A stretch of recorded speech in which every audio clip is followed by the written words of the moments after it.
जैसा कि आप देख रहे हैं, हम ल्यूसेंट की बुक से बायोलॉजी को बाइलिंगुअल तरीके से कवर करेंगे। इसके बाद आप ल्यूसेंट की बुक को रटना छोड़ देंगे और आप बेशक किसी भी कॉम्पिटिटिव एग्जाम्स की तैयारी करते हो तो आप इस वीडियो सीरीज को फॉलो कर सकते हैं। स्वागत है दोस्तों आपका आपके अपनी यूट्यूब चैनल परीक्षा हॉल 247 में। अगर आप चैनल पर नए हैं तो चैनल को सब्सक्राइब करके बेल आइकन को जरूर दबाइएगा और ज्यादा से ज्यादा दोस्तों में परीक्षा हॉल 247 को शेयर कीजिएगा। तो चलिए वीडियो को स्टार्ट करते हैं।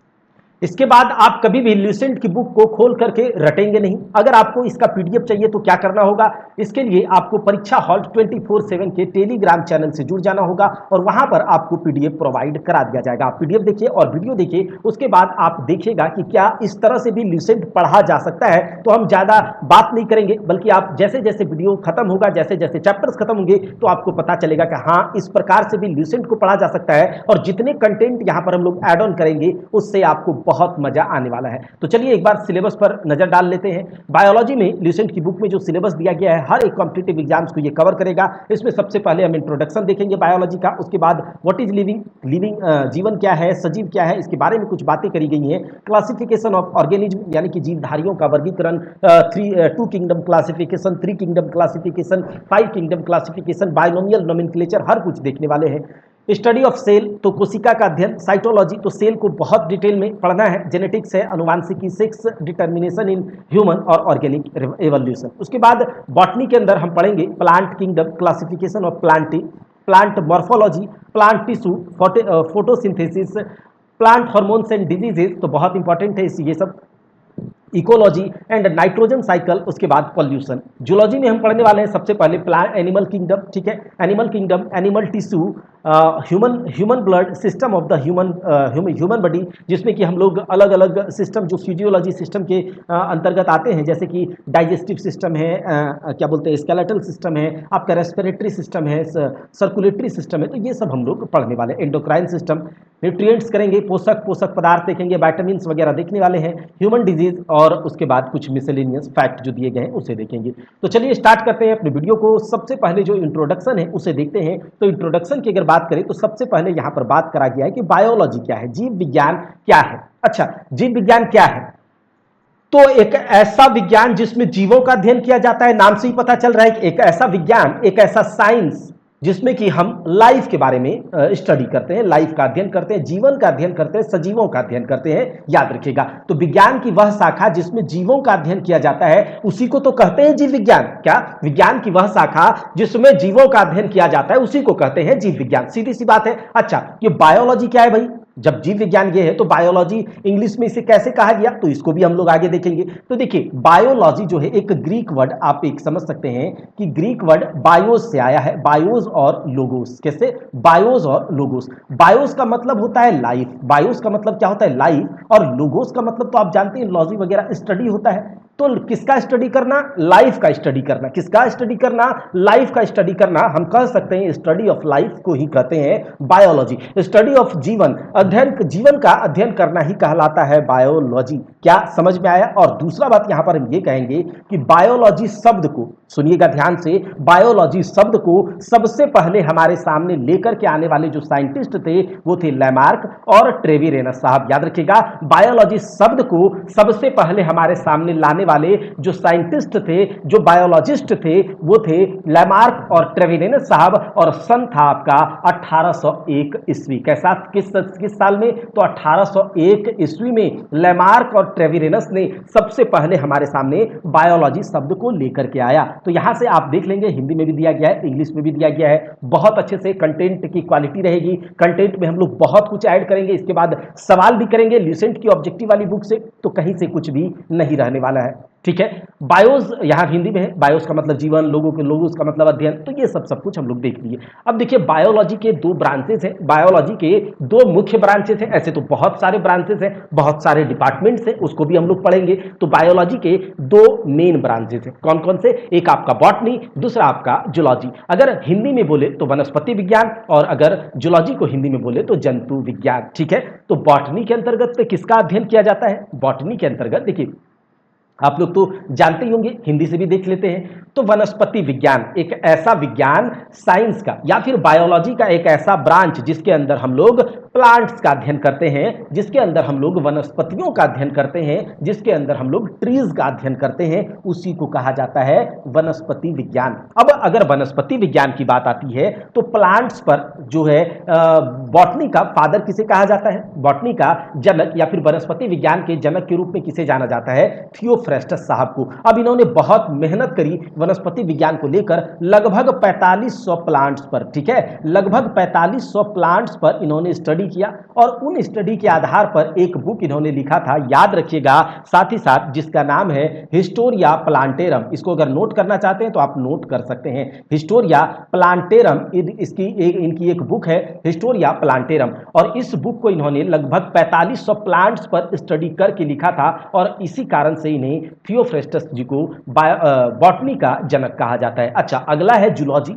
अब जूलॉजी का मतलब होता है जंतु विज्ञान, एक ऐसा विज्ञान जिसमें जानवरों, जिसमें एनिमल्स के बारे में स्टडी करी जाती है, उसे कहते हैं जूलॉजी, ठीक है, उसे कहते हैं जूलॉजी, जंतु विज्ञान। अब जंतु विज्ञान के पिता एरिस्टोटल को कहा जाता है, जंतु विज्ञान का जनक एरिस्टोटल को कहा जाता है और एरिस्टोटल को ही, अरस्तु को ही जीव विज्ञान का भी जनक कहा जाता है, यानी कि बायोलॉजी और जूलॉजी, ठीक है, बायोलॉजी और जूलॉजी दोनों का जो है जनक किसे कहा जाता है, तो एरिस्टोटल को ही कहा जाता है, याद रख लीजिएगा। अब अरस्तु साहब ने लगभग 500 एनिमल्स पर, अरस्तु साहब ने लगभग 500 एनिमल्स पर स्टडी किया और उसके आधार पर इन्होंने एक बुक लिखा जिसका नाम था हिस्टोरिया एनिमेलिया। क्या, जिसका नाम था हिस्टोरिया एनिमेलिया, ठीक है। तो इस बुक को भी याद रखिएगा, ठीक है, अरस्तु की बुक का नाम हिस्टोरिया एनिमेलिया और थियोफ्रेस्टस साहब की बुक का नाम हिस्टोरिया प्लांटेरम। चलिए अब हम लोग कुछ इंपॉर्टेंट टर्म्स बायोलॉजी के जो कि डायरेक्ट एग्जाम में पूछे जाते हैं उस पर भी चर्चा कर लेते हैं, एक एक करके ध्यान से सुनिएगा, डायरेक्ट आप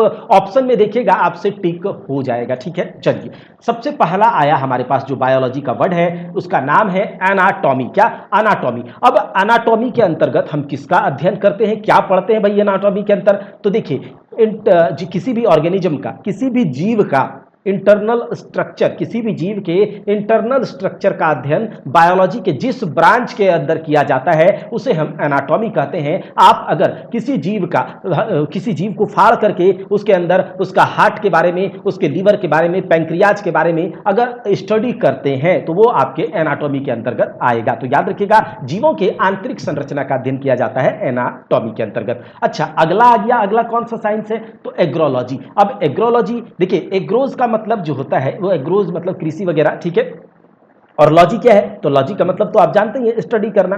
तो एग्रोलॉजी मृदा साइंस मतलब सॉइल साइंस का एक ऐसा रूप जिसमें कि फसल के उत्पादन से ये संबंधित है, फसलों के उत्पादन से, क्रॉप्स के प्रोडक्शन से संबंधित है मृदा विज्ञान। एक मृदा विज्ञान जो कि विशेष रूप से, जो कि स्पेशली फसलों के उत्पादन से संबंधित है, उसे कहा जाता है एग्रोलॉजी। याद रखिएगा, एग्रोलॉजी जो कि क्रॉप्स प्रोडक्शन से संबंधित है, फसलों के उत्पादन से संबंधित है, कृषि विज्ञान, ठीक है। अब आगे देखिए एग्रोनॉमी है। क्या, एग्रोनॉमी। तो एग्रोनॉमी एक ऐसा साइंस या टेक्नोलॉजी जो कि फसल के उत्पादन से संबंधित है, लेकिन फसल के उत्पादन के लिए जो सॉइल मैनेजमेंट का साइंस है, जो सॉइल मैनेजमेंट का साइंस एंड टेक्नोलॉजी है, उसका अध्ययन एग्रोनॉमी के अंतर्गत किया जाता है। क्या, नहीं समझ में आया, चलिए देखते हैं। देखिए सॉइल मैनेजमेंट क्या है, अगर आप किसी फसल को उगाना चाहते हैं किसी जमीन पर, तो आपको यह पता होना चाहिए कि यह फसल जो है क्या इस जमीन पर उगेगा या नहीं, आपको सॉइल के बारे में पता होना चाहिए, या फिर इस सॉइल में, इस जमीन में, इस मृदा में, इस मिट्टी में कितना खाद देना है, कितना फर्टिलाइजर चाहिए, इसमें कितना पानी चाहिए, यह किस फसल के लिए, किस क्रॉप के लिए सुटेबल होगा।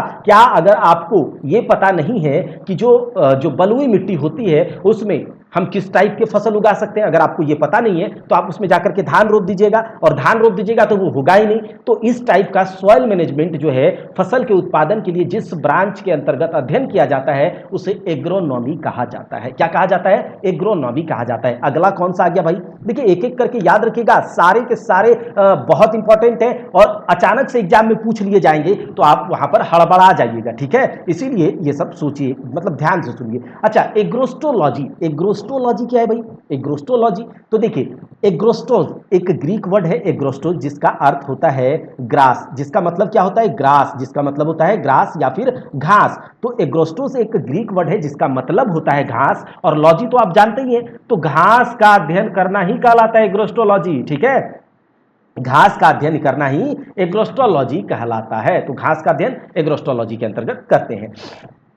और देखिए अगला क्या है? आर्थ्रोलॉजी। आर्थ्रोलॉजी क्या है? तो ज्वाइंट्स का स्टडी करना। आर्थ्रोलॉजी जोड़ों का अध्ययन, जोड़ों का अध्ययन जिस डिपार्टमेंट, जिस ब्रांच के अंदर किया जाता है उसे हम कहते हैं जोड़ों का अध्ययन, आर्थ्रोलॉजी। अच्छा, अगला है आपका एपी कल्चर। देखिए कल्चर का मतलब क्या होता है? कुछ उगाना, क्या बोलते हैं, जमाना, ठीक है, किसी को बनाना, किसी को नर्चरिंग करना, तो कल्चर के अंतर्गत आएगा। तो देखिए एपी कल्चर, तो एपीज जो है एक ग्रीक वर्ड है, एपीज एक ग्रीक वर्ड है जिसका मतलब होता है बीज। क्या? बीज मतलब मधुमक्खी। तो मधुमक्खियों को क्यों पाला जाएगा बताइए आप? मधुमक्खियों को पाला जाएगा शहद के लिए, तो शहद के लिए मधुमक्खियों का पालन करना एपी कल्चर कहलाता है। तो आप डायरेक्ट कहेंगे एपी कल्चर मधुमक्खी पालन। क्या? एपी कल्चर मधुमक्खी पालन। अच्छा, अगला आ गया कौन सा? एंथ्रोपोलॉजी। एंथ्रोपोलॉजी तो एक ग्रीक वर्ड है एक एंथ्रोपोज, ग्रीक वर्ड है एक एंथ्रोपोज, जिसका मतलब होता है ह्यूमंस, जिसका मतलब क्या होता है? ह्यूमंस, ठीक है। अब ह्यूमंस, ह्यूमंस प्लस लोजी, लोगोज, तो ह्यूमंस का स्टडी करना। अब ह्यूमंस का स्टडी आप कैसे करेंगे? तो ह्यूमंस का डेवलपमेंट कैसे हुआ, ह्यूमंस की उत्पत्ति कब हुई, ह्यूमंस का जब डेवलपमेंट हुआ तो सबसे पहला मानव, और जो हम लोग जो अभी आधुनिक मानव हैं, और जो ह्यूमंस का जब डेवलपमेंट स्टार्ट हुआ, इसके बीच में कैसे डेवलपमेंट हुआ, इसका किस प्रकार का संस्कृति, कैसे ये लोग जो है काम करते रहे अभी तक जो हम पहुंचे, तो इन सब का अध्ययन, डेवलपमेंट और उसके बीच हमारे और उनके बीच के रिलेशनशिप का अध्ययन, कल्चर का अध्ययन करना ही कहलाता है एंथ्रोपोलॉजी के अंतर्गत हम लोग करते हैं। अच्छा, अगला क्या है? एंथोलॉजी। एंथोलॉजी, अच्छा एंथोलॉजी क्या हो गया भाई? एंथोज, एंथोज जो है ग्रीक वर्ड है जिसका अर्थ होता है फ्लावर। तो फ्लावर मतलब फूल, और फूल वाले पौधों का अध्ययन हम एंथोलॉजी के अंतर्गत करते हैं। आपसे पूछा जाए एंथोलॉजी क्या है, तो फूल या फिर फूल वाले पौधों का अध्ययन, study of flower and flowering plant he anthology के अंतर्गत हम लोग करते हैं। अगला आ गया एंजियोलॉजी। एंजियोलॉजी, अब एंजियोलॉजी के अंतर्गत क्या करते हैं? तो एंजियोलॉजी के अंतर्गत देखिए हमारे शरीर में जो ब्लड सर्कुलेटरी सिस्टम है, आप लोग तो जानते ही होंगे ब्लड सर्कुलेटरी सिस्टम, तो ब्लड किस में जाता है? वेन्स में, आर्टरीज में, यानी कि धमनियों और नसों में प्रवाहित होती है। अब जब धमनियों और नसों में प्रवाहित होती है तो धमनियों में कौन सा blood? Impure blood, pure blood, ठीक है। उसके बाद हार्ट में कैसे ये पंप होता है, तो ये सब जो ब्लड वस्कुलर सिस्टम, जो रक्त वाहिका प्रणाली है, और धमनियां और नस में किस प्रकार से ये चलती है, प्रवाहित होती है, इन सब का अध्ययन हम एंजियोलॉजी के तहत करते हैं। किसके तहत करते हैं? एंजियोलॉजी के तहत करते हैं। अगला है एंड्रोलॉजी। क्या है? एंड्रोलॉजी, तो एंड्रोज क्या है? एक ग्रीक वर्ड है। एंड्रोज फिर से एक ग्रीक वर्ड है जिसका मतलब होता है मेल। क्या? मेल, तो मेल से रिलेटेड प्रॉब्लम, मेल के रिप्रोडक्टिव ऑर्गन से रिलेटेड प्रॉब्लम जो है उसको देखना ही एंड्रोलॉजी के अंतर्गत, या फिर ये कहें कि मेल से संबंधित, पुरुष प्रजनन अंग से संबंधित जो अध्ययन करा जाता है वो एंड्रोलॉजी के तहत करा जाता है। क्या? एंड्रोलॉजी के तहत मेल रिप्रोडक्टिव ऑर्गन का अध्ययन किया जाता है, मेल पुरुष प्रजनन अंग का अध्ययन किया जाता है। अगला है ब्रायोलॉजी। ब्रायोलॉजी के तहत किसका अध्ययन करेंगे भाई? तो देखिए ब्रायोस जो है एक ग्रीक वर्ड है जिसका मतलब होता है आपका, जैसे कि रिवरवर्ट, आपका मॉस वगैरह। तो आप जब हम लोग प्लांट जब पढ़ेंगे तो उसमें प्लांट का क्लासिफिकेशन देखेंगे कि कैसे कैसे हम क्लासिफाई करेंगे, टेरिडोफाइटा क्या है, ब्रायोफाइटा क्या है, थैलोफाइटा क्या है। उसके बाद हम फेनेरोगैम, क्रिप्टोगैम, सब कुछ हम डिटेल में आगे देखने वाले हैं। तो ब्रायोफाइट्स जो है, ब्रायोफाइट्स जो प्लांट्स होते हैं, जो झाड़ी झंकाड़ वाले, तो इन सब टाइप के पौधों का, ब्रायोफाइट्स का अध्ययन हम ब्रायोलॉजी के अंतर्गत करते हैं। ठीक है, ब्रायोलॉजी के अंतर्गत हम ब्रायोफाइट्स का अध्ययन करते हैं। बायोमेट्रिक्स क्या है? देखिए अभी हाल ही दिनों में कोरोना बहुत तेजी से फैला और उस समय बहुत ज्यादा हर एक डिपार्टमेंट में बायोमेट्रिक अटेंडेंस के बारे में चल गया था कि हाँ बायोमेट्रिक अटेंडेंस करना है। अब बायोमेट्रिक अटेंडेंस क्या है भाई? तो आपका जो बायोलॉजिकल डेटा है, जो आपका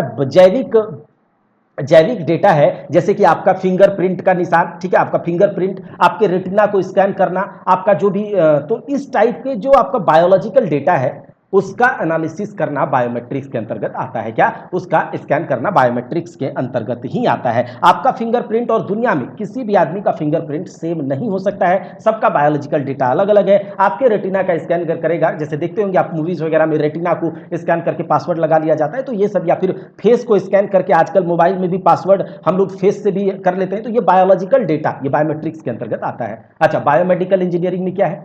तो बायोलॉजी के क्षेत्र में इंजीनियरिंग का यूज करना, बायोलॉजी के क्षेत्र में, मेडिकल के क्षेत्र में इंजीनियरिंग का यूज करके हम कुछ अगर बना रहे हैं, देखिए मेडिकल क्षेत्र में, मेडिकल क्या है? बायोलॉजी से रिलेटेड, ठीक है। चिकित्सा के क्षेत्र में इंजीनियरिंग का यूज करके अगर हम कुछ पार्ट्स बना रहे हैं तो वो बायोमेडिकल इंजीनियरिंग के अंतर्गत आएगा। अब इंजीनियरिंग का यूज करके हम चिकित्सा के क्षेत्र में क्या पार्ट्स बना सकते हैं, बताइए आप। तो क्या बना सकते हैं बताइए? देखिए, आर्टिफिशियल हार्ट बनाया जा सकता है, आर्टिफिशियल लंग बनाया जा सकता है, लंग्स जो फेफड़ा है। उसके बाद जो आप देखते होंगे कि बहुत से लोगों का हार्ट अगर खराब हो जाता है तो उसको डॉक्टर जो है कुछ एक पेसमेकर लगा करके देते हैं कि चलिए आप इस पर काम करेंगे, तो वो कैसे बनता है? तो इंजीनियरिंग का यूज हुआ मेडिकल के क्षेत्र में, ये बायोमेडिकल इंजीनियरिंग में आता है। लंग्स, आजकल लंग्स भी बनने लगा है, किसी का लंग्स अगर खराब हो गया तो आयरन लंग बनने लगा है, ठीक है। कुछ कृत्रिम अंग भी बनते हैं, जैसे खुदा न खास्ता कोई अंग जो है टूट गया या फिर किसी का पोलियो से इफेक्टेड है, तो उस केस में हम आर्टिफिशियल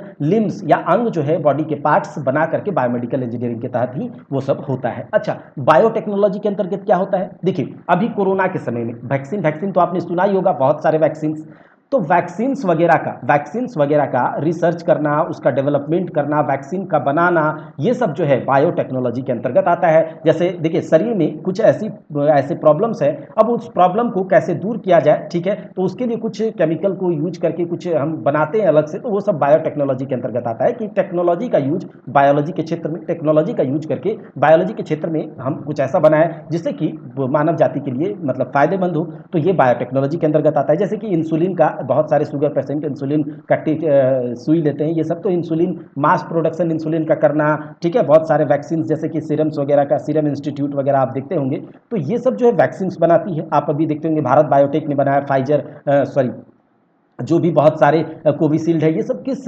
टेक्नोलॉजी के अंतर्गत बन रहा है? तो बायोटेक्नोलॉजी के अंदर, ठीक है। अब देखिए, अगला है बैक्टीरियोलॉजी। नाम से ही पता चल रहा है बैक्टीरिया का अध्ययन करना। बैक्टीरिया क्या होता है भाई?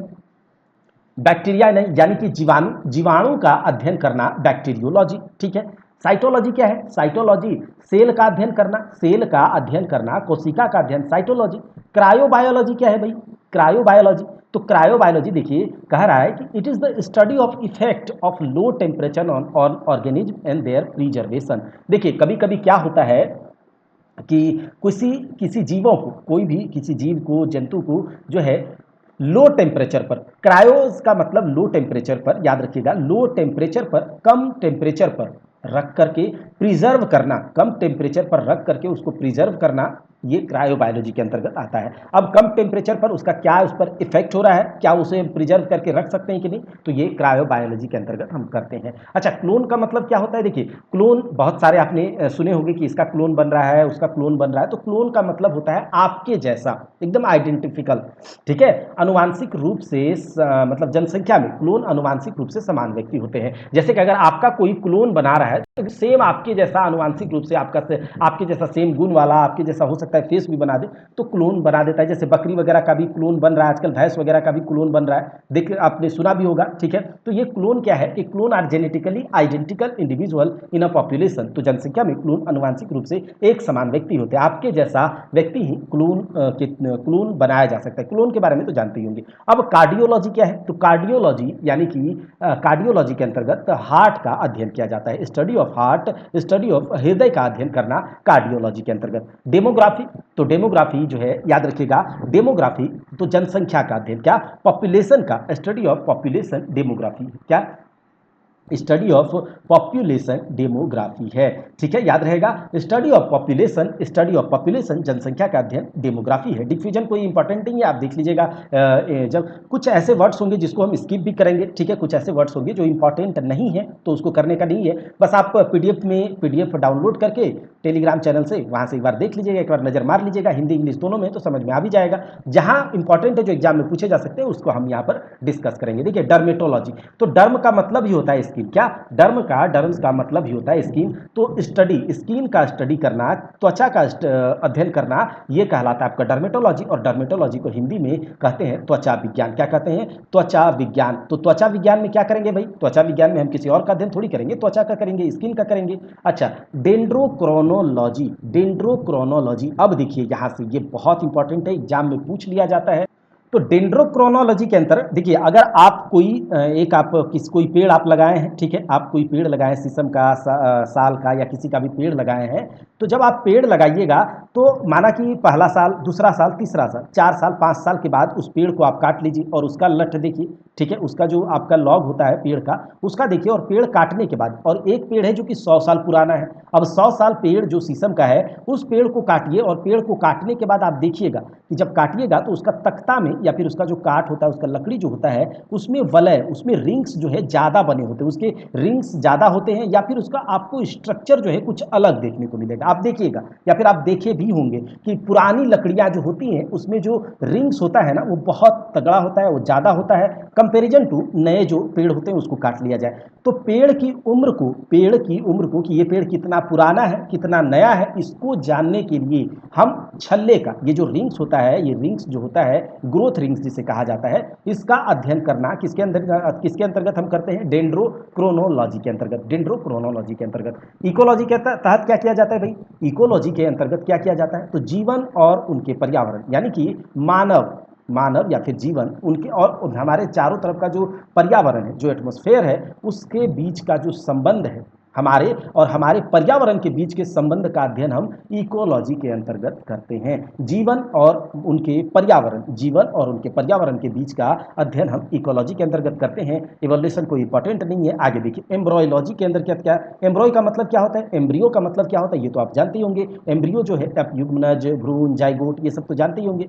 तो देखिए, किसी भी एग, अंडाणु, जो मादा अंडाणु होता है, तो एग का फर्टिलाइजेशन, उसका फिर उसके बाद एग जब फर्टिलाइज होता है, उसके बाद जाइगोट बनता है। जाइगोट जो है एम्ब्रियो में बदल जाता है। देखिए, जैसे अंडाणु का निषेचन हुआ, अब अंडाणु निषेचित होकर के वो युग्मनज बनाता है, युग्मनज से वो भ्रूण बनता है, भ्रूण। और ये किस प्रकार से विकास होता है, इसका डेवलपमेंट कैसे होता है, इसका अध्ययन हम एम्ब्रियोलॉजी के अंतर्गत करते हैं। एम्ब्रियो का मतलब ही होता है, एम्ब्रियो का मतलब तो आप जानते ही होंगे, ठीक है, भ्रूण वगैरह। तो भ्रूण जो अंडाणु, जो मादा अंडाणु है, अंडाणु के निषेचन से लेकर उसके भ्रूण बनने तक की क्रिया का जो अध्ययन हम करते हैं, एम्ब्रियोलॉजी के अंतर्गत करते हैं। अब यूजेनिक्स क्या है? तो यूजेनिक्स के अंतर्गत हम करते हैं, जैसे कि मानव जाति, ह्यूमंस जो है, सबसे पहले चाक का आविष्कार किया, आग का आविष्कार किया, फिर चाक बना, उसके बाद धीरे धीरे जो है वो लोग खेती करने लगे, खेती करने के बाद जो है ये क्या बोलते हैं, अस्थायी जीवन जीने लगे, फिर आगे बढ़ा, कुछ और आविष्कार हुआ। तो ये जो क्रमिक विकास है और जो सुधार हो रहा है ना, कि मानव जाति का जो सुधार हो रहा है, सबसे पहले मानव कैसे रहते थे, उसके बाद जब डेवलपमेंट हुआ कैसे रहने लगे, आज हम कैसे रहते हैं, तो इन सुधारों का अध्ययन हम यूजेनिक्स के तहत करते हैं। इन सुधारों का अध्ययन हम यूजेनिक्स के तहत करते हैं। और कुछ दिया गया है, ये देख लीजिएगा आप, इंपॉर्टेंट उतना नहीं है, एग्जाम में नहीं पूछा जाएगा, ठीक है। अगर पूछ लिया जाए तो आप एक बार पीडीएफ को पढ़ लीजिएगा। अच्छा, एथनोलॉजी क्या है भाई?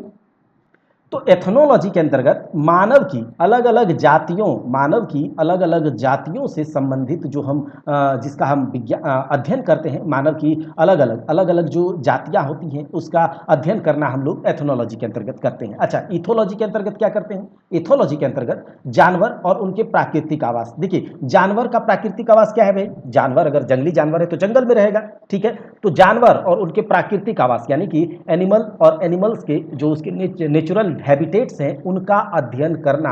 अब मतलब जानवर के प्राकृतिक आवास में उनका व्यवहार कैसा है, उसका अध्ययन हम एथोलॉजी के अंतर्गत करते हैं। क्या? एथोलॉजी के अंतर्गत करते हैं। देखिए, कोई जानवर है जो कि चिड़ियाघर में है, मान लिया 50 साल से कोई जानवर, शेर चिड़ियाघर में है, और कोई शेर जो है वो जंगल में है। तो जंगल का शेर और आपका चिड़ियाघर वाला शेर, इसके व्यवहार में क्या कोई अंतर नहीं है? जी हाँ, आप बहुत अंतर देखेंगे। तो इसी व्यवहारों का अध्ययन करना एथोलॉजी के अंतर्गत हम करते हैं। क्या? एथोलॉजी के अंतर्गत हम करते हैं। एटियोलॉजी क्या है भाई? एटियोलॉजी, तो देखिए, एटियोलॉजी का जो कोई डिजीज होता है, अब डिजीज कैसे हो रहा है, किस प्रकार से इसका डिजीज को फैलाने वाला कौन है, इसके कॉजेटिव एजेंट कौन है, तो इसका अध्ययन करना हम इटियोलॉजी के अंतर्गत करते हैं। तो कोई रोग और रोग को फैलाने वाला जो उसके एजेंट होते हैं, जो कॉजेटिव एजेंट है, उसका अध्ययन हम इटियोलॉजी के अंतर्गत करते हैं। एंटोमोलॉजी क्या है, तो कीट विज्ञान। एंटोमोलॉजी मतलब कीट विज्ञान, तो सीधी सी बात है कीट विज्ञान है तो कीटों का अध्ययन, क्या कीट विज्ञान। तो ये इंपॉर्टेंट है, जो इंपॉर्टेंट है वो हम आपको बता भी देंगे और कुछ हम स्किप भी करेंगे, बहुत इंपॉर्टेंट बहुत ज़्यादा कम इंपॉर्टेंट होगा तो स्किप करेंगे, बाद बाकी आप पीडीएफ पढ़ लीजिएगा, ठीक है। एंटोमोलॉजी जो है, ये इंट्रोडक्शन वीडियो है, ये इंट्रोडक्शन है जिसमें कि कुछ टर्म्स देखे हम लोगों ने, हम देख रहे हैं और आगे जब हम लोग पढ़ेंगे क्लासिफिकेशन ऑफ ऑर्गेनिज्म, सेल पढ़ेंगे, फिर जैसे जैसे जो बात हुआ तब आपको बहुत मजा आएगा और बहुत कॉन्सेप्ट क्लियर होगा सब चीज़ों का, ठीक है। देखिए एंटोमोलॉजी जो है एक कीट विज्ञान, तो कीटों का अध्ययन, याद कीजिए एंटोमोलॉजी कीटों का अध्ययन, कीट विज्ञान। अच्छा, एक्सोबायोलॉजी, एक्सोबायोलॉजी तो देखिए एक्सो का मतलब बाहर, तो अंतरिक्ष में, याद रखिएगा अंतरिक्ष में जीवन की संभावना का अध्ययन। देखिए एक्सोबायोलॉजी, एक्सो मतलब एग्जिट, ठीक है, बाहर, तो हमारा क्या है, हमारा एटमॉस्फेयर, हमारा पृथ्वी, और पृथ्वी के एटमॉस्फेयर से बाहर अंतरिक्ष है, तो अंतरिक्ष में भी क्या जीवन संभव है, इसका अध्ययन हम एक्सोबायोलॉजी के अंतर्गत करते हैं। क्या अंतरिक्ष में भी, क्या स्पेस में भी जीवन संभव है, इसका अध्ययन हम एक्सोबायोलॉजी के अंतर्गत करते हैं। फ्लोरिकल्चर, देखिए फ्लोरिकल्चर तो हमने अभी थोड़ी देर पहले देखा था एंथोलॉजी, याद है आपको एंथोलॉजी, और एंथोलॉजी में हमने कहा था कि फूल और फूल वाले पौधों का अध्ययन करना एंथोलॉजी के अंतर्गत हम करते हैं। अच्छा, फ्लोरिकल्चर क्या है, तो फ्लोरिकल्चर का मतलब है फूलों की खेती, क्या उगाना, फूल को उगाना, तो फूल के लिए फूल के पौधों की खेती करना फ्लोरिकल्चर कहलाता है, क्या फ्लोरिकल्चर। तो फ्लावर कल्चर मतलब फ्लावर की खेती, क्या फ्लावर की खेती, फूलों की खेती, तो इसका खेती उसके तहत फ्लोरिकल्चर के अंतर्गत। फूड टेक्नोलॉजी तो कोई बात नहीं, इसको देख लीजिएगा, कोई इंपॉर्टेंट नहीं है, ठीक है। फॉरेंसिक साइंस, तो फॉरेंसिक साइंस के अंतर्गत हम क्या करते हैं ये भी आप जानते हैं, कोई पूछने वाला बात नहीं है। फिशरी क्या है भाई, फिशरी तो मत्स्य पालन है, तो फिशरी के अंतर्गत हम मछली पकड़ते हैं, उसका प्रजनन कैसे होता है, पालन करना, उसका मार्केटिंग करना, ये फिशरी के अंतर्गत होता है। फॉरेस्ट्री क्या है, तो वन का विकास, उसका मैनेजमेंट करना, वन का रखरखाव करना, ये फॉरेस्ट्री के अंतर्गत आता है, ठीक है। फर्मेंटेशन कोई इंपॉर्टेंट नहीं है लेकिन फिर भी हम देख लेते हैं इसे। देखिए अगर कोई रोगाणु, जैसे कि हम कह सकते हैं कि रोगाणु या फिर किसी कोशिका में ऑक्सीजन की अनुपस्थिति में, in the absence of oxygen, अगर ऑक्सीजन नहीं है तब जो उसमें ऑक्सीडेशन की क्रिया होती है, तो उसमें क्या होता है कि एथाइल एल्कोहल का निर्माण हो जाता है और इसी प्रक्रिया को फर्मेंटेशन या किण्वन कहा जाता है, ठीक है। अब आगे देखिए जेनेटिक्स क्या है, जेनेटिक्स यानी कि आनुवांशिकी, तो सीधी सी बात है जेनेटिक्स मतलब, तो जेनेटिक्स के अंतर्गत, अनुवांशिकी के अंतर्गत हम क्या करते हैं, देखिए माता पिता के गुणों का ट्रांसफर जो है उसके बच्चों में हो जाता है, माता पिता के गुणों का, प्रॉपर्टीज का ट्रांसफर जो है उसके बच्चों में हो जाता है, तो ये क्या कहलाता है, हेरेडिटी कैरेक्टर कहलाता है, क्या कहलाता है, हेरेडिटी कैरेक्टर कहलाता है, क्या अनुवांशिकता कहलाता है। चरित्र, माता पिता का चरित्र बच्चों में दिखता है, और कभी कभी ऐसा होता है कि उसके चरित्र, मतलब ये नहीं कि एकदम टू कॉपी हो जाएगा, जैसा पिताजी का कैरेक्टर है वैसा ही बच्चों का कैरेक्टर वैसा ही, ये ऐसा बिल्कुल नहीं, या फिर देखने में हाव भाव वो कभी कभी वेरिएशन भी होता है, कुछ डिफरेंस भी होता है, तो इसका अध्ययन हम जेनेटिक्स के अंतर्गत करते हैं, ठीक है, इसका अध्ययन जेनेटिक्स के अंतर्गत करते हैं। देखिए ग्रोथ का मतलब क्या है, तो विकास होना, तो अगर कोई सजीव चीज है, अगर कोई लिविंग बॉडी है, कोई सजीव है, चाहे वो प्लांट हो या फिर एनिमल हो या फिर हम लोग हो, तो इसमें ग्रोथ होता है, और ग्रोथ होने का सीधा सा मतलब है कि सेल हो हमारे शरीर में सेल है, और सेल कोशिका का जो विभाजन होता है, जो डिवीजन होता है, इसी से ग्रोथ होता है। तो ये सब हम लोग ग्रोथ में पढ़ेंगे कि ग्रोथ मतलब सजीव है तो ग्रोथ होगा ही, और ग्रोथ का मतलब ये नहीं कि किसी भी तरह का ग्रोथ हो, ठीक है, किसी भी तरह का ग्रोथ हो ये नहीं। अब देखिए बहुत सारे विकास हो जा, चलिए आगे बढ़। जेनेटिक इंजीनियरिंग के अंतर्गत क्या करेंगे भाई, जेनेटिक इंजीनियरिंग के अंतर्गत क्या करेंगे, तो जीवों में कुछ सुधार करने के लिए अगर हम कुछ उसके साथ मैनिपुलेट करते हैं, कुछ हेर फेर करते हैं, कुछ क्या करते हैं, जैसे कि जेनेटिक इंजीनियरिंग के अंतर्गत हम चाहेंगे कि कोई गाय है, ठीक है, कोई गाय है, तो गाय का कोई जो क्या बोलते हैं स्पीसीज है, कोई प्रजाति है जो कि कम दूध देती है और उसको ज़्यादा दूध वाला बनाना है, तो इसके जीन को लिया मिक्स किया, ठीक है, उसके बाद जो दूसरा सेरम बनाता है या फिर कुछ सीमेन बनाता है, उसको किसी में बॉडी में फीड कर देता है, फिर तीसरा जब जन्म लेता है तो वो कुछ अलग प्रॉपर्टी के साथ आता है। तो ये सब हम लोग करते हैं, मतलब जीवन में सुधार करने के लिए, जीव में सुधार करने के लिए, जीव के जीन्स में सुधार करने के लिए जो हेर फेर किया जाता है वो जेनेटिक इंजीनियरिंग के अंतर्गत किया जाता है। है, ठीक है। गायनोकोलॉजी जो है, आप जानते भी होंगे, गायनोकोलॉजिस्ट स्त्री रोग विशेषज्ञ होता है। गायनोकोलॉजिस्ट के बारे में सुना भी होगा आपने। तो स्त्री रोग विशेषज्ञ होती हैं। तो स्त्री रोग विशेषज्ञ मतलब कि महिला प्रजनन अंग, मतलब महिला प्रजनन अंग से रिलेटेड जो है उसका प्रॉब्लम को देखना, उन सबका अध्ययन जो महिला प्रजनन अंग का अध्ययन गायनेकोलॉजी के अंतर्गत करते हैं। और जो गायनेकोलॉजिस्ट होती हैं तो वो महिला प्रजनन अंग के बारे में मतलब फीमेल रिप्रोडक्टिव ऑर्गन के बारे में बहुत अच्छे से पढ़ी लिखी होती है, इसीलिए हम गायनेकोलॉजिस्ट के पास जो है लेडीज अपने प्रॉब्लम को लेकर के जाती है, ठीक है। जेरोंटोलॉजी के अंतर्गत हम क्या करते हैं, इंपॉर्टेंट है, याद रखिएगा। जेरोंटोलॉजी के अंतर्गत जो उम्र बढ़ने का अध्ययन किया जाता है, ठीक है। जेरोंटोलॉजी के अंतर्गत एज में बढ़ोतरी का अध्ययन किया जाता है, ठीक है। कि एज अगर बढ़ेगा, ठीक है, तो वो क्या क्या डेवलपमेंट होगा, क्या चेंजेस आएगा, ये सब अध्ययन जेरोंटोलॉजी के अंतर्गत हम लोग करते हैं, ठीक है। जेरोंटोलॉजी के अंदर अब देखिए क्या कहा जा रहा है, तो गैस्ट्रेंटेरोलॉजी में हम लोग क्या करते हैं कि एलिमेंट्री कैनाल और स्टमक और इंटेस्टाइन से रिलेटेड जो प्रॉब्लम्स होते हैं, एलिमेंट्री कैनाल, जब हम लोग डाइजेस्टिव सिस्टम देखेंगे तो एलिमेंट्री कैनाल कहाँ से कहाँ तक, ठीक है। उसके बाद जो स्टमक है, स्टमक और उसके बाद जो इंटेस्टाइन, आंत वगैरह है, उससे रिलेटेड जो प्रॉब्लम है हम गैस्ट्रेंटेरोलॉजी के अंतर्गत पढ़ते हैं। अच्छा देखिए, हाइपरटोनिक क्या है, हाइपोटोनिक क्या है, और जो ये सब कुछ बहुत इंपॉर्टेंट नहीं है, फिर भी एक बार सुनिएगा। ऐसे इस टाइप पे हम स्किप ही कर देंगे, ठीक है। ऐसे बहुत ज़्यादा है जो कि ऐसे ही इल्यूसेंट में डाल दिया गया है, तो जरूरी नहीं है देखना। हाइपरटोनिक, मान लिया कि हमारे पास कोई सॉल्यूशन है, ठीक है, हमारे पास कोई सॉल्यूशन है। जब कोई दो सॉल्यूशन है, तो दो सॉल्यूशन है और उसमें जो सॉल्यूट का कंसंट्रेशन है, ठीक है, दो सॉल्यूशन है आपके पास, और एक में सॉल्यूट का कंसंट्रेशन कम है और दूसरे में सॉल्यूट का कंसंट्रेशन ज़्यादा है, तो जिसमें सॉल्यूट का कंसंट्रेशन ज़्यादा होगा वो हाइपरटोनिक होगा, जिसमें सॉल्यूट का कंसंट्रेशन कम होगा हाइपोटोनिक होगा। तो ये सब इंपॉर्टेंट नहीं है। आगे देखिए, होमोथर्मिक या फिर कहते हैं होमोथर्मिक जो होता है, क्या होता है भाई, होमोथर्मिक मतलब, थर्मिक का मतलब क्या होता है, टेम्परेचर होता है, ताप होता है। तो जिन जानवरों के शरीर का तापमान स्थिर होता है उसे होमोथर्मिक कहा जाता है। क्या कहा जाता है, उसे होमोथर्मिक कहा जाता है। याद रखिएगा, जिन जानवरों के शरीर का तापमान स्थिर रहता है, जिन जानवरों के शरीर का तापमान स्थिर रहता है उसे होमोथर्मिक कहा जाता है, उसे वार्म ब्लडेड एनिमल भी कहते हैं। हिस्टोलॉजी के अंतर्गत हम ऊतकों का अध्ययन करते हैं। क्या, हिस्टोलॉजी के अंतर्गत हम टिश्यूज और टिश्यूज ऑर्गेनाइजेशन का अध्ययन करते हैं। देखिए, सेल से बनता है टिश्यू, सेल का ग्रुप जो होता है टिश्यू बनाता है, टिश्यू का ग्रुप जो होता है ऑर्गन बनाता है। ये सब हम लोग आगे पढ़ने भी वाले हैं कि पूरे बॉडी का स्ट्रक्चर क्या होता है, ठीक है। चलिए, तो यहां से क्या है कि हिस्टोलॉजी के अंतर्गत हम लोग क्या करते हैं, तो टिश्यूज के ऊतकों का हम लोग अध्ययन करते हैं, उसके ऑर्गेनाइजेशन के बारे में, उसके स्ट्रक्चर के बारे में, उसका सब कुछ हम लोग हिस्टोलॉजी के अंतर्गत करते हैं। तो हम कह सकते हैं हिस्टोलॉजी ऊतकों का अध्ययन, ठीक है, ऊतकों का अध्ययन है, ठीक है। अगला देखिए, हाइड्रोपोनिक्स क्या है भाई, हाइड्रोपोनिक्स तो बिना मिट्टी के, ठीक है, बिना मिट्टी के पानी में खेती करना, बिना मिट्टी के पानी में खेती करना या पानी में पौधा उगाना बिना मिट्टी के सहारे, ठीक है, मिट्टी नहीं डाल करके। आप देखे भी होंगे बहुत सारे आजकल हाइड्रोपोनिक्स किया जाता है, पानी है, केवल पानी है, और उसमें जो पौधे आप देखते होंगे कि फ्लोट कर रहा है और जड़ है केवल पानी में ही, और उसमें मिट्टी नहीं डाला गया। इस प्रकार की खेती जो हम लोग आज कर रहे हैं, ठीक है, बहुत सारे लोग हाइड्रोपोनिक्स के जरिए बहुत पैसे भी कमा रहे हैं। तो हाइड्रोपोनिक्स में हम खेती करते हैं, क्या करते हैं, हाइड्रोपोनिक्स में हम खेती करते हैं, लेकिन उसमें हम मिट्टी का यूज नहीं करते हैं, बस पानी होता है, और पानी होकर के जो है जड़ होता है उसी में, और उसमें जो हम खेती पौधे उगाते हैं वो हाइड्रोपोनिक्स के तहत हम लोग करते हैं, ठीक है।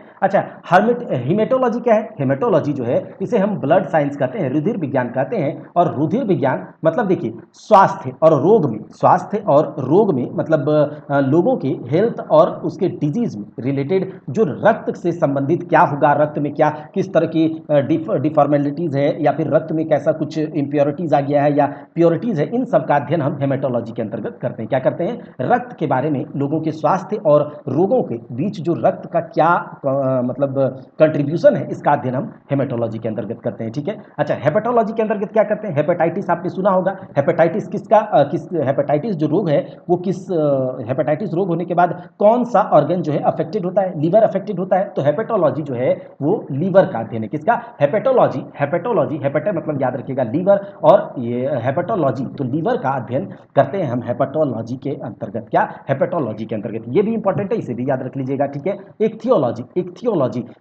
के अंतर्गत हम मछलियों का अध्ययन करते हैं। क्या, इक्थियोलॉजी के अंतर्गत हम मछलियों का अध्ययन करते हैं, इक्थियोलॉजी मछलियों का अध्ययन, ठीक है।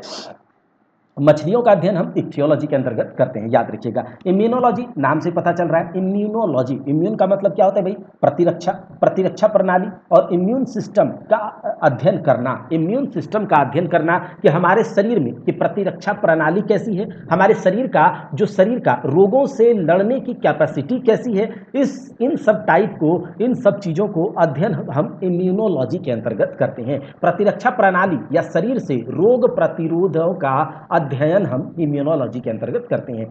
कैलोलॉजी के अंतर्गत क्या किया जाता है भाई, कैलोलॉजी तो याद रखिएगा ये एक मानव सौंदर्य का, study of human beauty, study of human beauty, मानव सौंदर्यता का, ह्यूमन सौंदर्य का, ब्यूटी का अध्ययन हम कैलोलॉजी के अंतर्गत करते हैं। तो यहां से आप याद हो गया होगा, हेपेटोलॉजी लीवर का अध्ययन, इक्थियोलॉजी मछलियों का अध्ययन, इम्यूनोलॉजी प्रतिरक्षा प्रणाली या शरीर में जो प्रतिरोध का अध्ययन है, ये सब इम्यूनोलॉजी के अंतर्गत करते हैं। कैलोलॉजी जो है मानव सौंदर्य का अध्ययन हम करते हैं इसके अंतर्गत, ठीक है। मेटाजोन्स जो होते हैं, जितने भी मेटाजोन, देखिए प्रोटोजोआ जो होता है वो आपका यूनिसेल्युलर होता है, और जो मेटाजोन्स होते हैं सभी बहुकोशिकीय जंतु मेटाजोन्स कहलाते हैं, ठीक है। ये सब कोई मतलब इंपॉर्टेंट नहीं है, आप देख लीजिएगा इसकी। अच्छा, मॉर्फोलॉजी के अंतर्गत हम क्या करते हैं, देखिए एनाटॉमी के अंतर्गत हम क्या किए, एनाटॉमी के अंतर्गत हमने देखा कि जो शरीर के किसी भी जीव के शरीर के आंतरिक संरचना का अध्ययन हम एनाटॉमी के अंतर्गत करते हैं, तो मॉर्फोलॉजी के अंतर्गत किसी भी जीव जंतु प्लांट के बाहरी स्ट्रक्चर का अध्ययन हम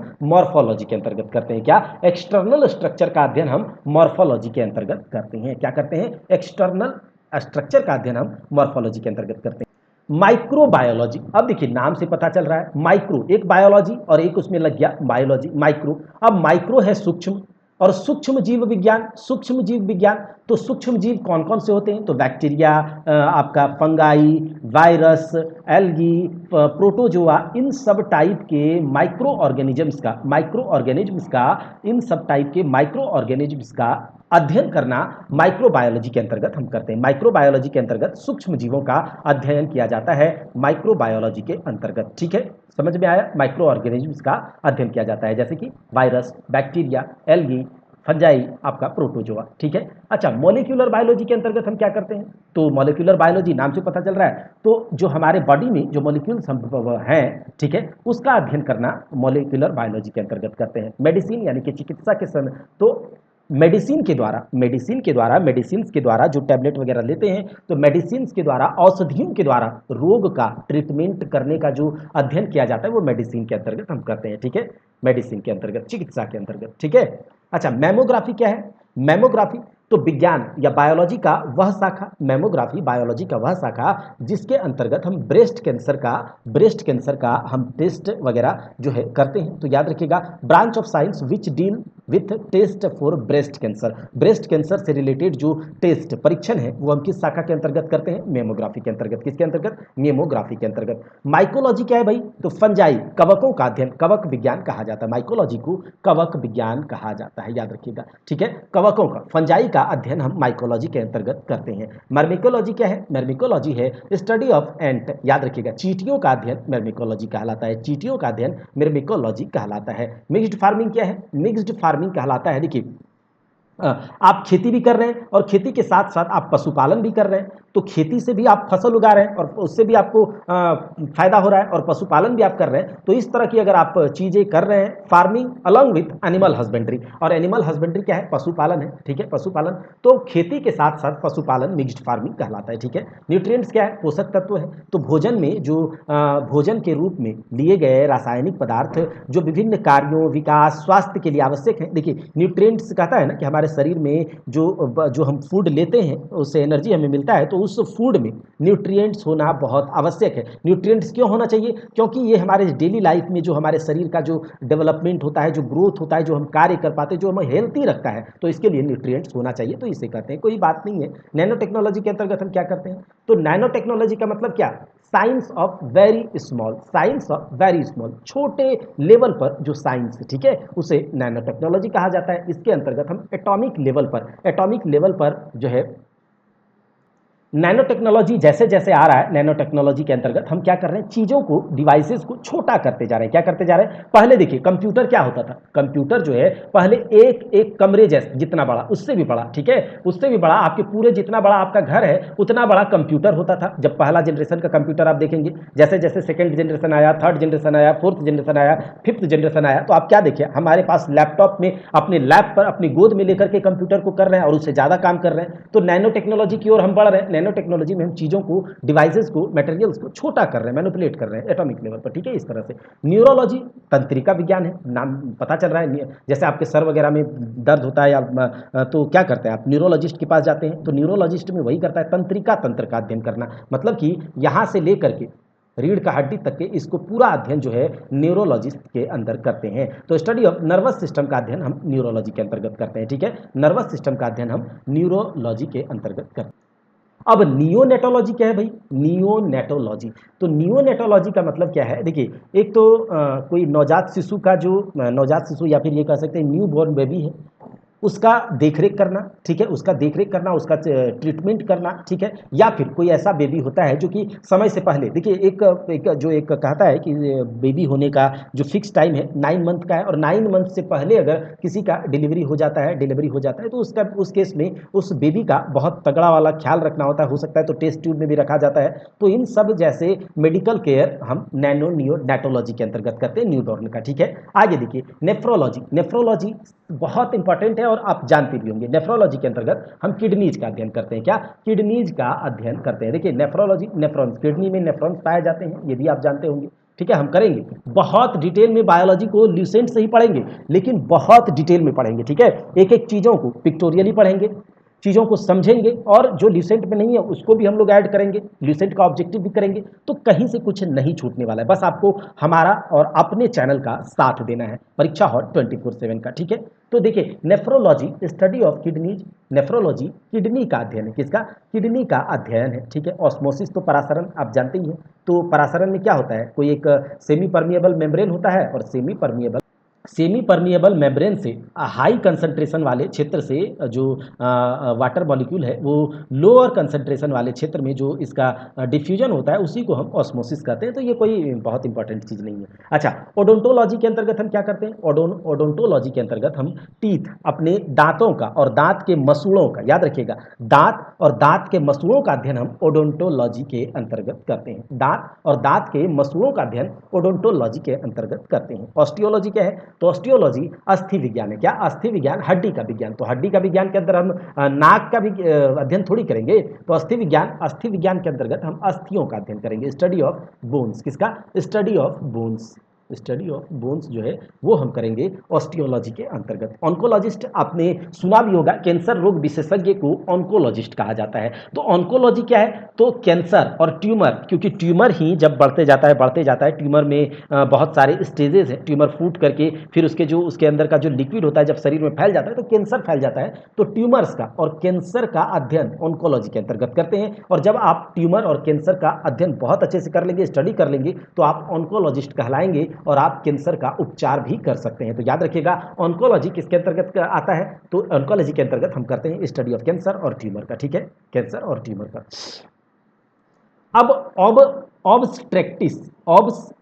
ऑब्स्टेट्रिक्स, ठीक है, ऑब्स्टेट्रिक्स के अंतर्गत हम क्या करते हैं? ऑब्स्टेट्रिक्स को कहा जाता है प्रसूति विज्ञान। क्या? प्रसूति विज्ञान। तो नाम से ही पता चल रहा है, प्रसूति विज्ञान में हम क्या करेंगे भाई? देखिए, बच्चे के जन्म से पहले, यानी कि गर्भवती जो महिलाएं हैं, गर्भवती महिलाओं का देखरेख, उनका अच्छे से ध्यान रखना, देखभाल करना। तो बच्चे के जन्म से पहले, जब बच्चा जन्म लेता है उस दौरान, और बच्चे के जन्म के बाद गर्भवती महिलाओं का कुछ दिन तक उनका देखभाल बहुत जरूरी है। तो ये सब हम ऑब्स्ट्रेक्टिस के अंतर्गत करते हैं, ठीक है। ऑर्निथोलॉजी, ये बहुत इंपॉर्टेंट नहीं था, ये इंपॉर्टेंट है, ठीक है। ऑर्निथोलॉजी जो है ये पक्षी विज्ञान कहलाता है। तो ये सब पूछ लिया जाएगा डायरेक्ट, याद भी रखिएगा। तो ऑर्निथोलॉजी के अंतर्गत हम करते हैं पक्षियों का अध्ययन। क्या करते हैं? पक्षी विज्ञान। तो पक्षी विज्ञान में पक्षियों का अध्ययन करेंगे। तो ऑर्निथोलॉजी पक्षियों का का अध्ययन है, स्टडी ऑफ बर्ड्स। अच्छा, ऑफ्थेल्मोलॉजी, ऑफ्थेल्मोलॉजी, तो ऑफ्थेल्मोलॉजी के अंतर्गत हम आंखों का अध्ययन करते हैं। याद रहेगा, ऑफ्थेल्मोलॉजी नेत्र विज्ञान है और नेत्र विज्ञान के अंतर्गत हम नेत्रों का अध्ययन करेंगे, आंखों का अध्ययन करेंगे। तो ऑर्निथोलॉजी के अंतर्गत पक्षियों का अध्ययन करेंगे, ऑफ्थेल्मोलॉजी के अंतर्गत आंखों का अध्ययन करेंगे। ठीक है, आंखों का अध्ययन करेंगे। अच्छा, ऑर्थोपेडिक्स में क्या करेंगे भाई? ऑर्थोपेडिक्स में क्या करेंगे? तो आप जानते भी होंगे, ओपीडी जो हम लोग कहलाता है, ऑर्थोपेडिक्स जिसमें कि जो कुछ पैर वगैरह टूट जाता है, हाथ वगैरह टूट जाता है, तो ओपीडी में लेकर जाया जाता है। ऑर्थोपेडिक्स में, ऑर्थोपेडिक्स डिपार्टमेंट में जाइए, आपका पैर टूट गया है तो उसका क्या होगा, ऑपरेशन होगा, ये जो भी होगा, तो ये उस डिपार्टमेंट में है। तो ऑर्थोपेडिक्स में हम क्या करते हैं, डायग्नोसिस और या फिर रिपेयर ऑफ डिसऑर्डर, मतलब लोकोमेट्री सिस्टम का। लोकोमेट्री सिस्टम क्या है? हमको चलाने वाला सिस्टम क्या है? हमारे हाथ पैर। तो इसका अध्ययन हम ऑर्थोपेडिक्स के अंतर्गत करते हैं। ठीक है, ऑर्थोपेडिक्स के अंतर्गत करते हैं। अच्छा, ऑर्थोपेडिक्स तो हो गया। अब ये तो क्या है, फाइटोप्लैंक्टन। फाइटोप्लैंक्टन तो एक, तो फाइटोप्लैंक्टन, देखिए सुन लीजिए, ऐसे ये कभी कभी यूज हो जाता है, ये बहुत एग्जाम में ऐसा नहीं पूछा जाएगा, ठीक है, लेकिन फिर भी याद रखिएगा। अच्छा, फाइटोप्लैंक्टन जो है सूक्ष्म जीव, एक ऐसा सूक्ष्म जीव जो निष्क्रिय रूप से पानी की सतह पर तैरने लगते हैं, मतलब अपने आप को निढाल छोड़ देते हैं और मजा लेने लगते हैं कि चलो तुम जहां तक हमें लेकर के जाओगे, चलो सजना, जहां तक घटा चले। तो वैसे ही पानी पर ये एकदम लेट जाएगा और पानी का धार जैसे होगा उस पर एकदम ये एकदम तैर ले रहेगा, तो उसे कहते हैं फाइटोप्लैंक्टन। ठीक है। अच्छा, पैरासाइट क्या है? पैरासाइट के बारे में आप जानते हो, पैरासाइट परजीवी, और परजीवी तो देखिए पैरासाइट क्या है कि जो जिसकी थाली में खाता है उसी में छेद करता है। याद रखिएगा, पैरासाइट का मतलब जो जिसकी थाली में खाए उसी में छेद करे। तो देखिए पैरासाइट परजीवी कहलाता है। क्या कहलाता है? परजीवी। और परजीवी क्या है? एक तो अपने भोजन के लिए और अपने रहने के लिए दूसरे जीवों पर निर्भर, और उसके बावजूद उसी को ये नुकसान पहुंचाएगा भाई। तो पैरासाइट एक ऐसा जीव है, एक ऐसा ऑर्गेनिज्म है, वह जीव जो अपने भोजन और अपने रहने के लिए, अपने शेल्टर के लिए किसी अन्य जीव पर निर्भर होता है और उसी को नुकसान पहुंचाता है। जिस थाली में खाता है उसी थाली में छेद करता है, ये पैरासाइट। ठीक है, ये पैरासाइट। अच्छा, ये है पोइकिलोथर्मिक। पोइकिलोथर्मिक जो है ये कैसा है, मतलब जिधर देखा पूरी उधर जाए घूरी, मतलब जैसा समय वैसा, जैसा देश वैसा भेष वाला काम करता है। ठीक है, जैसा देश वैसा भेष वाला काम करता है। तो एक ऐसा जीव जो अपने शरीर का तापमान आसपास का तापमान जैसा है उसके अनुसार ये बना लेता है। तो इस टाइप के जीवों को कहा जाता है पोइकिलोथर्मिक। पोइकिलोथर्मिक एक ऐसा जीव, देखो होमोथर्मिक क्या था, समान तारे जो उसका कैसा भी रहे, आसपास का वातावरण कैसा रहे, उसके शरीर का तापमान बदलेगा, घटेगा, बढ़ेगा नहीं, वार्म ब्लडेड जिसको हमने कहा था। ठीक है, लेकिन पोइकिलोथर्मिक एक ऐसा जीव है जो अपने शरीर का तापमान आसपास के शरीर के तापमान के अनुसार बदल लेता है। गर्म बहुत ज्यादा है तो ये भी अपना शरीर का तापमान उसी के अनुसार बदल लेगा। तो इसे ठंडे खून वाले कोल्ड ब्लडेड जानवर भी कहा जाता है। ठीक है, कोल्ड ब्लडेड। ठीक है, कोल्ड ब्लडेड जानवर। अच्छा, पिगमेंट क्या है? तो पिगमेंट एक वर्णक होता है, आप जानते होंगे, पिगमेंट पेंट वगैरह, तो रंग कलर ये सब। ठीक है, वर्णक है। जैसे कि आप जानते होंगे हरी पत्तियों में, ग्रीन लीव्स में जो होता है एक पिगमेंट ही तो है क्लोरोफिल, एक पिगमेंट ही तो है क्लोरोफिल, जो कि प्रकाश संश्लेषण की घटना क्लोरोफिल के कारण ही होती है। जैसे कि प्रकाश का जो वेवलेंथ का, ये किसको अवशोषित करेगा किसको नहीं करेगा, तो ये पिगमेंट के कारण होता है। हरे कलर का जो ये क्लोरोफिल है तो ये पिगमेंट कहलाता है। ठीक है, पिगमेंट कलर वर्णक। ठीक है, अब आगे देखिए पैलिएंटोलॉजी। पैलिएंटोलॉजी इंपॉर्टेंट है, याद रखिएगा। पैलिएंटोलॉजी, इसके तहत हम जीवाश्मों का अध्ययन करते हैं, फॉसिल्स का अध्ययन करते हैं। पैलिएंटोलॉजी के अंतर्गत, पैलिएंटोलॉजी के अंतर्गत हम फॉसिल्स का अध्ययन करते हैं, जीवाश्म का अध्ययन करते हैं। ठीक है, फिजियोलॉजी के अंतर्गत तो हमारे शरीर के जो अलग अलग सिस्टम्स हैं, जैसे कि हमारा डाइजेस्टिव सिस्टम, पाचन तंत्र, हमारा स्केलेटल सिस्टम, हमारा कंकाल तंत्र, हमारा रेस्पिरेटरी सिस्टम यानी कि श्वसन तंत्र, हमारा ब्लड सर्कुलेटरी सिस्टम यानी कि रक्त संचरण परिसंचरण तंत्र, हमारा जो एंडोक्राइन सिस्टम, ये सब जो हमारा ह्यूमन फिजियोलॉजी सिस्टम है, अलग अलग सिस्टम है, ऑर्गन सिस्टम है, तो इन सब का अध्ययन हम फिजियोलॉजी के अंतर्गत करते हैं। और हम डिटेल में डाइजेस्टिव सिस्टम, एक्सक्रेटरी सिस्टम, हम रेस्पिरेटरी सिस्टम बहुत डिटेल में पढ़ेंगे। इसके बाद आपको बायोलॉजी देखिएगा कितना आसान हो जाएगा, कितना हलवा आप बायोलॉजी के क्वेश्चन को समझने लगेंगे। ठीक है, तो पैथोलॉजी क्या है? पैथोलॉजी के अंतर्गत देखिए बहुत सारे मार्केट में आप देखते होंगे कि पैथोलॉजी खोल करके बैठा रहता है, पैथोलॉजिस्ट है। क्यों? तो वो क्या करता है कि आपके जो शरीर के अंदर के ब्लड के सैंपल, आपके यूरिन के सैंपल, आपके स्टूल के सैंपल को लेकर के आप में किस टाइप का डिजीज है, आपका ब्लड में कितना शुगर है, ये सब का जांच किस में पैथोलॉजी में कहता है। तो डिजीजों का, उसका इफेक्ट का, उसका क्यों हुआ, ये सब का अध्ययन हम पैथोलॉजी के अंतर्गत करते हैं। ठीक है। अच्छा, पोमोलॉजी के अंतर्गत हम क्या करते हैं? फल और फल देने वाले पौधों का अध्ययन करते हैं। जैसे एंथियोलॉजी के अंतर्गत हम फूल और फूल देने वाले पौधों का अध्ययन करते थे, वैसे ही पोमोलॉजी के अंतर्गत फल और फल देने वाले पौधों का अध्ययन करते हैं। और जो फ्लोरिकल्चर था उसमें हमने फूल के पौधों की खेती का अध्ययन करते हैं फ्लोरिकल्चर के अंतर्गत। और पोमोलॉजी के अंतर्गत फल और फल देने वाले पौधों का अध्ययन करते हैं, study of fruit and fruit yielding plant, ठीक है, पोमोलॉजी के अंतर्गत। साइकेट्री में क्या करते हैं भाई, साइकेट्रिक कौन बनता है, साइकेट्रिक जो है, जो आपका मान लिया कोई मेंटल डिसऑर्डर से रिलेटेड मतलब प्रॉब्लम से ग्रसित है तो हम किसके पास लेकर के जाते हैं, साइकेट्रिक के पास। जैसे कोई अगर दिन में ही हंसने लगे, गाने लगे या फिर चुपचाप रहे, बैठा रहे, तो मेंटल डिसऑर्डर जो है ये सबको करने के लिए हम किसके पास जाते हैं, साइकेट्रिक के पास। साइकेट्री, तो साइकेट्रिक के अंदर हम मेंटल डिसऑर्डर का ट्रीटमेंट करवाते हैं, ठीक है। अच्छा, साइकोलॉजी क्या है, तो साइकोलॉजी आपका जो माइंड है, आपका जो बिहेवियर है, इन सब का स्ट्रक्चर, इन सब का स्टडी साइकोलॉजी के अंतर्गत करते हैं। ह्यूमन माइंड और ह्यूमन बिहेवियर का स्टडी हम साइकोलॉजी के अंतर्गत करते हैं, जिसे मनोविज्ञान भी कहा जाता है, मनोविज्ञान, ठीक है। ह्यूमन माइंड और ह्यूमन बिहेवियर का स्टडी हम साइकोलॉजी के अंतर्गत करते हैं, ठीक है। अच्छा, पीसी कल्चर क्या है, तो पीसी कल्चर है आपका फिशिंग, मछली पालन। देखिए हमने इक्थियोलॉजी भी देखा, तो इक्थियोलॉजी क्या था, मछलियों का अध्ययन, याद रखिएगा, इक्थियोलॉजी जो था वो मछलियों का अध्ययन था, लेकिन पीसी कल्चर जो है ये मछली पालन है। एपी कल्चर क्या था, मधुमक्खी पालन था, ठीक है। तो याद रखिएगा पीसी कल्चर क्या हो गया, पीसी कल्चर हो गया मछली पालन। अच्छा, फाइकोलॉजी क्या है, फाइकोलॉजी है आपका स्टडी ऑफ एल्गी यानी कि शैवाल का अध्ययन। जैसे कि माइकोलॉजी कवकों का अध्ययन है, स्टडी ऑफ फंजाई है, तो वैसे ही फाइकोलॉजी कवकों शैवाल का अध्ययन है, ठीक है, शैवाल का। पेडियाट्रिक्स क्या है, पेडियाट्रिक्स तो सीधी सी बात है, ये बहुत बार आप देखा भी होगा, बाल रोग। तो बच्चों से रिलेटेड जो डिजीजेज होती हैं तो उनका देख रेख करना, उनका संबंधित जो दवा होता है उनका अध्ययन हम पेडियाट्रिक्स के अंतर्गत करते हैं, ठीक है। अच्छा, पैरासाइटोलॉजी, तो देखिए पैरासाइट्स क्या होते हैं, जिस थाली में खाता उसी थाली में छेद करता है, ठीक है। तो खाएगा जिसका खाएगा उसी का पीठ में छुरा भोंकने का काम करता है पैरासाइट्स, और पैरासाइट्स का नाम पैरासाइटोलॉजी के अंतर्गत करते हैं। फार्मेकोलॉजी के अंतर्गत हम फार्मेकोलॉजी, तो फार्मासिस्ट क्या होता है, दवाई ब्यूरो से रिलेटेड। तो देखिए science which deals with drugs, तो ड्रग्स से रिलेटेड, दवाइयों से रिलेटेड जो साइंस है वो फार्मेकोलॉजी के अंतर्गत करते हैं, औषध विज्ञान, ठीक है। फोटोबायोलॉजी, देखिए फोटो का मतलब क्या होता है, ले फोटो ले, वो वाला फोटो नहीं कि एकदम कहीं पर खड़े हो गए, अरे एक फोटो, दो फोटो, तीन फोटो, वो नहीं। फोटो का मतलब लाइट होता है, लाइट होता है ना, फोटोन्स, फोटोन्स, लाइट छोटे छोटे फोटोन्स से मिलकर बने होते हैं, ये भी हम लोग देखेंगे फिजिक्स में, ठीक है। छोटे छोटे फोटोन्स से मिलकर बने होते हैं। लाइट का दो नेचर होता है, एक वेब नेचर और पार्टिकल नेचर। तो पार्टिकल लाइट की क्या होते हैं, फोटोन्स होते हैं, फोटोन्स ही मिल करके एक लाइट रे बनाता है। तो फोटो बायोलॉजी के अंतर्गत हम क्या करेंगे, effect of light on various biological process, अलग अलग बायोलॉजिकल प्रोसेस पर लाइट का इफेक्ट क्या है उसको अध्ययन हम फोटोबायोलॉजी के अंतर्गत करते हैं। इसका जीता जागता उदाहरण है फोटोसिंथेसिस, क्योंकि फोटोसिंथेसिस पेड़ पौधे तब तक नहीं कर पाएंगे जब तक उसको लाइट प्रॉपर तरीके से नहीं मिलेगा, लाइट मिलेगा जब ही जाकर ये फोटोसिंथेसिस कर पाएंगे। तो ये है आपका फोटोबायोलॉजी। अच्छा, फाइलोजेनी क्या है, फाइलोजेनी क्या है, तो ये कोई इंपॉर्टेंट नहीं है, आप देख लीजिएगा, जीव का विकासवादी इतिहास, ठीक है। फिजियोथेरेपी के अंतर्गत हम क्या करते हैं, फिजियोथेरेपी के अंतर्गत हम शरीर में जो प्रॉब्लम्स आता है, ठीक है, उन प्रॉब्लम, जैसे पैर में दर्द हो गया या फिर कमर कचक गया, ठीक है, पैर में मोच आ गया, हाथ पैर पेट दर्द दे रहा है, तो उन सब का मालिश का, तथा कुछ ऐसे शरीर के पार्ट्स होते हैं या कोई ऐसा पॉइंट होता है जिसको दबा करके या उसको मालिश करके उस रोग का उपचार किया जाता है फिजियोथेरेपी के अंतर्गत, ठीक है। अच्छा, रेडियोलॉजी में क्या किया जाता है, जैसे सीटी स्कैन है, एक्सरे है, एमआरआई है, मैग्नेटिक रेजोनेंस, ये सब। तो इन सब के द्वारा किसी के शरीर में जो रोग है उसका पता लगाना, उसको ट्रीट करना, ये रेडियोलॉजी के अंतर्गत आता है, ठीक है।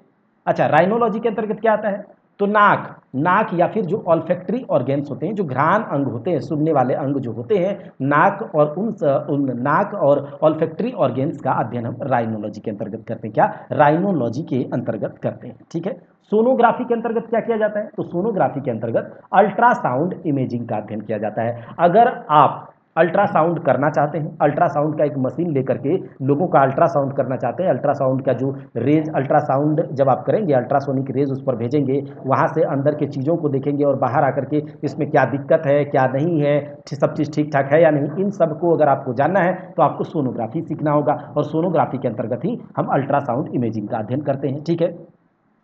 ये देखिए इंपॉर्टेंट है। सोरोलॉजी लिजार्ड्स का स्टडी यानी कि छिपकलियों का अध्ययन सोरोलॉजी के अंतर्गत करते हैं, ठीक है। सीरोलॉजी क्या है? तो सीरम विज्ञान, रक्त सीरम, रक्त में जो सीरम है, एंटीजन है, इसका किस प्रकार का आपस में एक प्रतिक्रिया होता है, उसमें एंटीबॉडीज का अध्ययन, ये सब होता है। ठीक है। स्फिग्मोलॉजी नाड़ी और धमनी के दबाव का अध्ययन। पल्स पल्स जो है आपका, कोई जैसे आप अपने हाथ के नाड़ी को छूइए, पल्सेस, वहाँ से पता चल जाएगा कि आपका हार्ट का पल्स जो है किस कैसे धड़क रहा है, 72 बार है कि 75 बार है कि 76 बार है।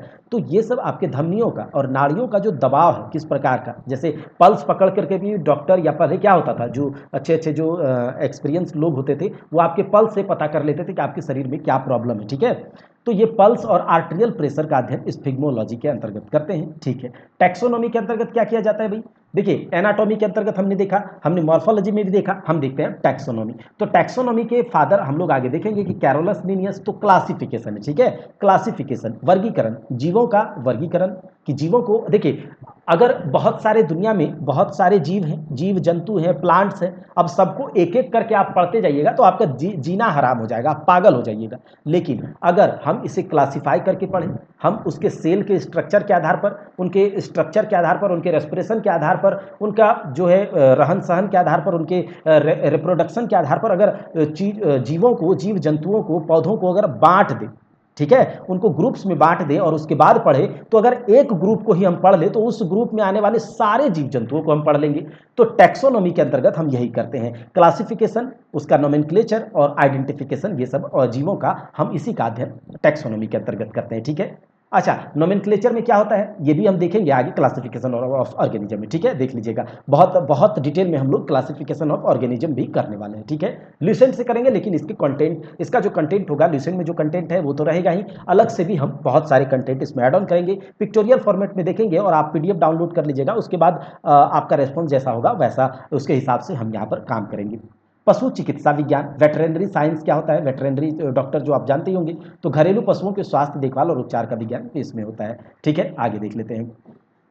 प्राइमेटोलॉजी, देखिए प्राइमेटोलॉजी जो होता है इसके अंतर्गत हम करते हैं मानव जैसी प्रजातियां जो होती हैं, प्राइमेट्स आप जानते हैं ना, प्राइमेट्स जैसे बंदर, कपी, वानर, बनमानुस, इन सबको प्राइमेट्स कहा जाता है। ठीक है। तो प्राइमेटोलॉजी, तो मानव जैसी जो प्रजातियां हैं, बंदर, वानर, बनमानुस, इन सबके शरीर और उनके व्यवहार का अध्ययन हम प्राइमेटोलॉजी के अंतर्गत करते हैं। ठीक है, प्राइमेटोलॉजी के अंतर्गत करते हैं। अब आता है एक इंपॉर्टेंट है, विटीकल्चर। तो अंगूर की खेती, अंगूर की खेती हम विटीकल्चर, अंगूर की खेती को क्या कहते हैं? विटीकल्चर कहते हैं। अंगूर की खेती करना, तो अंगूर की खेती करना विटीकल्चर कहलाता है। हॉर्टिकल्चर में क्या आता है भाई? हॉर्टिकल्चर, तो देखिए हॉर्टिकल्चर को हम बागवानी कहते हैं, अंग्रेजों की भाषा में हॉर्टिकल्चर और अपने हिंदुस्तानी भाषा में बागवानी। तो बागवानी कहते हैं, देखिए सब्जी, फूल, फल, इन सबको उगाना, फसल, तो ये सब जो है इसका आर्थिक उद्देश्य से, मतलब कमर्शियल पर्पज से सब्जी, फूल, फल ये सब उगाना हॉर्टिकल्चर के अंतर्गत आता है। क्या? हॉर्टिकल्चर के अंतर्गत आपको क्या आता है? सब्जी, फूल, फल ये सब आर्थिक उद्देश्य से उगाना हॉर्टिकल्चर के अंतर्गत आता है। एग्रीकल्चर में क्या आएगा भाई? एग्रीकल्चर, तो एग्री मतलब कृषि है, तो कृषि मतलब उसके लिए देखिए सॉइल का कैसा टाइप है, उसका कल्टीवेट कैसे करेंगे, फसल कैसे उगाएंगे, फिर उसको काटेंगे, ये सब एग्रीकल्चर में आता है। और ओलेरीकल्चर में सब्जियों को उगाने का विज्ञान, सब्जियों को उगाने का विज्ञान ओलेरीकल्चर है। ठीक है। तो ये सब हम लोगों ने पूरा अच्छे से देख लिया कि कौन से बायोलॉजी क्या है, बायोलॉजी का शब्द को पहले, सबसे पहले किसने दिया। ठीक है। और उसके बाद हमने ये देखा कि अलग अलग जो बायोलॉजी के टर्म्स होते हैं, कौन से ब्रांचेज, कौन, जैसे कि एपीकल्चर क्या है, फ्लोरीकल्चर क्या है, सिल्वीकल्चर क्या है, आपका जो इक्थियोलॉजी क्या है, तो ये सब कुछ हमने देखा। आप अच्छे से इसे देखिएगा। और इसके बाद हम लोग करने वाले हैं, जो आपने देखा सिलेबस में, क्लासिफिकेशन ऑफ ऑर्गेनिज्म, उसके बाद सेल पढ़ने वाले, तो बहुत डिटेल में सब कुछ करेंगे ज़्यादा से ज़्यादा, ताकि हमें भी तो मोटिवेशन मिले कि नहीं, हम जो आपके लिए मेहनत कर रहे हैं, जो उसको अप्रिसिएट आप कर रहे हैं। तो ज़्यादा से ज़्यादा शेयर कीजिए दोस्तों में, सब्सक्राइब तो जरूर कर लीजिए और उसके बाद बेल आइकन को भी दबा दीजिएगा। इसके बाद हम लोग देखिए, ये वीडियो जो लिसेंट बायोलॉजी है, ये डेली भी आ सकता है और एक दिन पर भी आ सकता है, तो डेली या फिर अल्टरनेट, लेकिन आएगा जरूर और पूरा बायोलॉजी कवर करेंगे। डेली भी आ सकता है और अल्टरनेट भी आ सकता है, तो कभी अल्टरनेट हो सकता है, कभी डेली, तो ये बहुत परेशान नहीं होना है, लेकिन पूरा बायोलॉजी को यहाँ से कवर कर लेंगे। उसके बाद केमिस्ट्री भी चल रहा है, केमिस्ट्री को भी कवर करेंगे और फिजिक्स का हैंड रिटन चलेगा। ठीक है। तो साइंस हो जाएगा। अभी ल्यूसेंट का ऑब्जेक्टिव वाला चल रहा है, तो वो भी देख लीजिएगा। तो सब कुछ यहाँ पर बहुत अच्छे तरीके से सब कुछ करवा दिया जाएगा। मैथ रीजनिंग भी आगे चल करके हम स्टार्ट करने वाले हैं। तो मिलते हैं अगले क्लास में। जय हिंद, जय भारत।